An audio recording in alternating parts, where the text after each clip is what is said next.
Hi friend, ये है कृष्णा। हाय।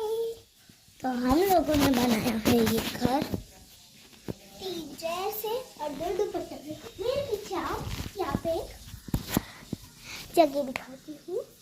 ये आरामदायक कुर्सी है जिसके अंदर हम बैठ सकते हैं, मुंह अंदर और पैर बाहर। ये रही। अब चलो अंदर चलते हैं अपने गेट से।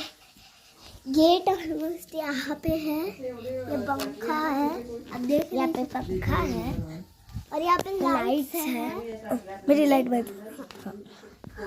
और हमारे पास नीली पत्ते भी है। थोड़ी देर पहले हम लोगों ने खेले थे।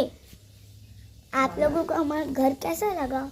अगर अच्छा लगा तो इस वीडियो को लाइक करिए और इस चैनल को सब्सक्राइब करिए और शेयर भी करिए। Bye friends. बाय।